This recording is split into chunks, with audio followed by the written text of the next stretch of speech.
مولا عباس کے حرم کے متولی نے مجھے موقع دیا کہ میں ان کی خدمت میں جاؤں. حضرت آیت اللہ صافی، سید احمد صافی، بڑے بڑے وزیر، بڑے بڑے لوگ ان سے ٹائم مانگتے ہیں اور ایک ایک مہینے کا ٹائم ملتا ہے. بہرحال ہمیں توفیق ہوئی کہ ہم ان کی خدمت میں گئے. تو میں نے کچھ پوچھا ان سے، تو انہوں نے جو باتیں مجھے بتائیں بڑی حسین باتیں. ان میں سے ایک بات یہ بتائی کہ مولا عباس کی زری جب ہم کھولتے ہیں، پہلے تو یہ کہ پورے عراق کو مولا عباس کا مزار، مولا کی قبر قرضہ دے رہی ہے. یعنی حتیٰ امام حسین کے حرم کو بھی اگر کبھی پیسے کی ضرورت پڑتی ہے تو مولا عباس کے حرم سے جاتا ہے.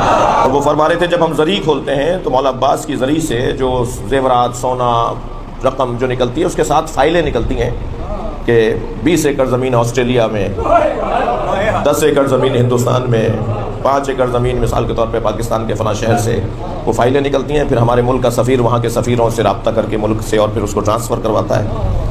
جی تو آج بھی اگر دنیا کو کوئی پال رہا ہے تو وہی جس کے ہاتھ کا فلک سارا لرزتا ہے، یہ کون ہے؟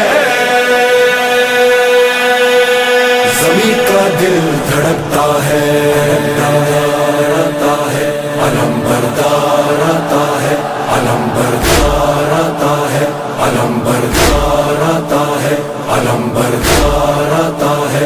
یہ لگتا ہے، یہ لگتا ہے، یہ لگتا ہے کہ جیسے ہے در کرار آتا ہے، در کرار آتا ہے، در کرار آتا ہے. علم بردار آتا ہے، علم بردار آتا ہے، علم بردار آتا ہے، علم بردار آتا ہے. علم تھامے حسینی فوج کا سالار آتا ہے.